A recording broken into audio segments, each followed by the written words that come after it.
Alors, la croissance endogène, c'est un concept qui a été introduit à la fin des années 80, début des années 90,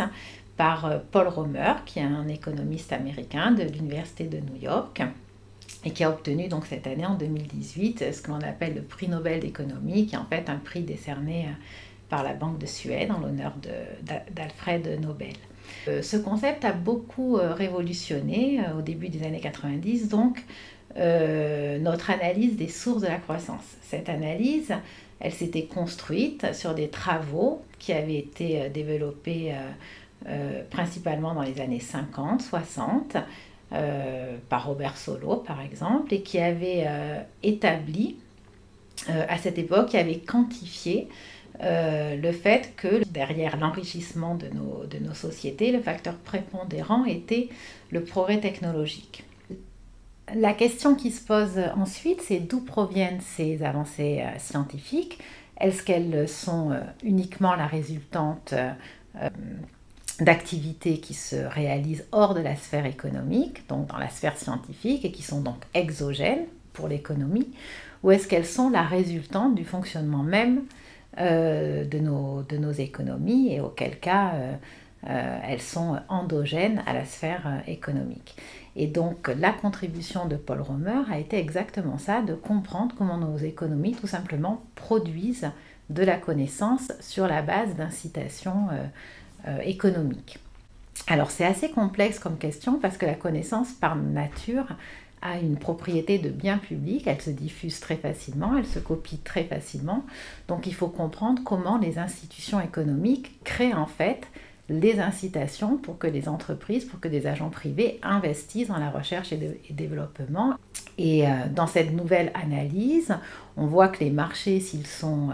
non régulés, généralement ne vont pas à eux seuls être capables de produire le bon rythme d'innovation ou le bon rythme de diffusion de cette innovation, et qu'il faut un équilibre entre le fonctionnement des marchés d'un côté et l'intervention de l'État, à la fois pour financer la recherche et l'innovation, et à la fois pour garantir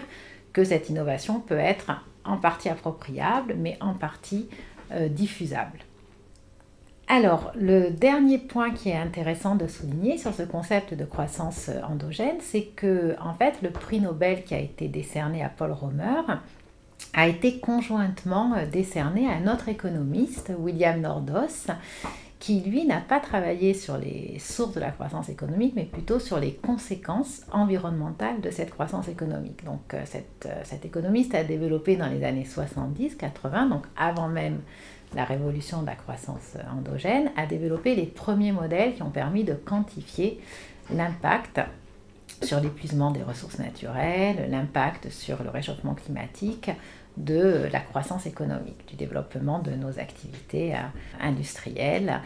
et d'innovation d'ailleurs. Donc, quel est le message important de ce prix Nobel? Eh bien, le lien qu'il y a à faire entre ces deux travaux, c'est de se dire si les progrès scientifiques sont produits par la sphère économique et si ils ne sont pas soutenables à long terme, eh bien sûrement qu'on doit réfléchir à comment est-ce que nos institutions économiques, comment est-ce que la politique économique peut aider à orienter le progrès technique dans un sens plus respectueux de l'environnement, et comment est-ce qu'on doit redessiner nos systèmes d'incitation en fait pour que l'innovation produite par des agents privés soit des innovations qui internalisent l'impact environnemental, qui soient des innovations plus propres en quelque sorte. Donc au GREDEC, on travaille ces thématiques au moins sur deux volets. D'abord, on essaie de comprendre, de caractériser les spécificités des entreprises qui développent des innovations vertes, et on essaie d'analyser en fait l'efficacité des différents dispositifs de politique économique qui se sont mis en place récemment pour favoriser le développement de ce type d'innovation par les entreprises, ou pour réallouer les ressources en faveur des entreprises qui développent des innovations vertes. Ça, c'est le premier volet. Et par ailleurs, donc, dans le second volet,